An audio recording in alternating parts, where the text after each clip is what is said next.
अब तक तो माहीन लैंड कर चुकी होगी। कॉल की तुमने? 40 दफा कर चुकी हूँ आधे घंटे में। फोन ऑफ है उसका। परेशान होने की जरूरत नहीं है, वो खुद ही कॉल कर लेगी। एक दफा अगर ये लड़की मेरा कहना मान ले तो पूरे मोहल्ले में मिठाई बांटूंगी मैं। कितनी बार कहा था कि पहुँचते ही फोन कर देना, और फोन ना कर सको तो एक मैसेज ही ड्रॉप कर देना, मगर नहीं, माँ की बात तो कभी माननी ही नहीं है उसे। हद है। पीछे ही पड़ गई हो तुम तो बच्ची के। तुम्हें तो बेटी की फिक्र ही नहीं।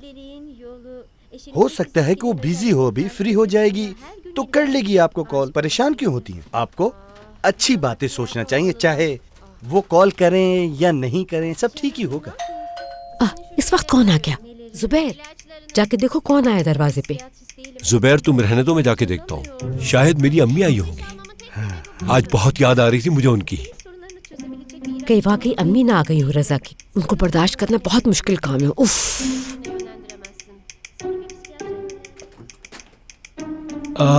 माहीन, बाबा जान।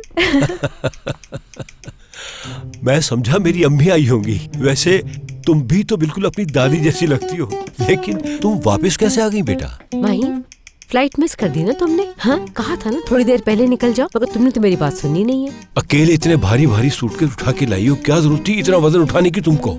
बेटा जुबैर को बुला लेती तुम, ये उठा लेता सूटकेस। बात सिर्फ वजन की नहीं है, जानते हो तुम, हाई सीजन शुरू हो चुका है, अब इतनी आसानी से टिकट मिलने वाले नहीं है। वो मैं अरेंज कर लूंगा। आप दोनों परेशान ना हो, ऐसा कुछ नहीं हुआ। बात सुने मेरी, अब नहीं जा रही मैं। बात सुनो तुम, अगर शाहन के लिए वापस आई तो मैं हरगिज ऐसा नहीं होने दूंगी। नहीं मामा, ऐसी कोई बात नहीं है। मैं कहीं भी चली जाऊँ, लेकिन मेरा दिल और दिमाग तो वही रहेगा ना।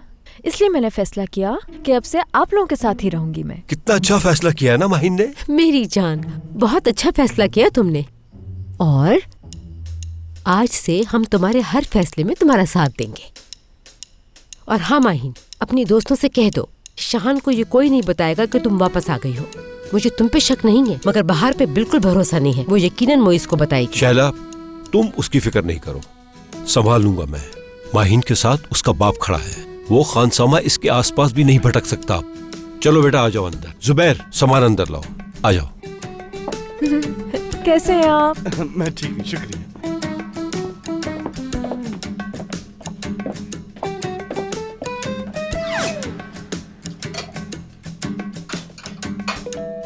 बात सुनो बेटा, मैं सोच रही हूँ हम शाहान के घर का एक चक्कर लगा लें। जरा देखें तो सही क्या सामान घर में मौजूद है, क्या सामान नहीं है। एक लिस्ट बनानी होगी हमें।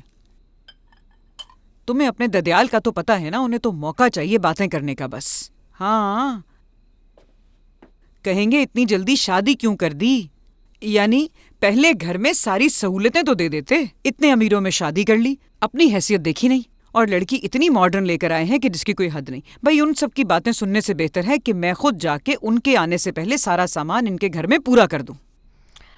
हो जाएगा सब। क्या मतलब है हो जाएगा? हद होती है। इतना ढीला बोल के मेरी खुशी कम मत करो, आओ मेरी मदद करो। कैसी बातें कर रही हैं अम्मी आप? अम्मी, मुझे बहुत अजीब लग रहा है ये। शाहान रोजीना को सिर्फ अपनी दोस्त मानता था, वो दोनों बहुत अच्छे दोस्त थे और कुछ भी नहीं। फिर ऐसा क्या हुआ कि शादी करनी पड़ी उन दोनों को? कैसी बातें सोच रही हो तुम। मैं लिस्ट बना रही हूँ और तुम मेरा दिमाग कहाँ का कहाँ ले जा रही हो। मेरी बच्ची, मेरे पास बैठो, मैं दावत के लिए मेहमानों की लिस्ट तैयार करने लगी हूँ। देखो कोई रह ना जाए। अम्मी, शाहान से तो पूछ ले, मुझे नहीं लगता कि वो राजी होगा इस दावत के लिए। उसे क्या एतराज होगा, आखिर सबको बताना तो पड़ेगा ना। इसीलिए मैंने छोटी सी दावत रखी है, और मैं अपने बेटे की शादी कर रही हूँ, कोई मजाक नहीं कर रही। और वो भी किसी तलाक याफ्ता लड़की से थोड़ी कर रही हूँ। और वैसे भी खानदान वालों को तो बताना पड़ता है ना। शाहान आएगा तो मैं खुद उससे बात कर लूंगी। अगर मैं आपकी जगह होती तो पहले शाहान से बात करती, फिर किसी को बुलाती।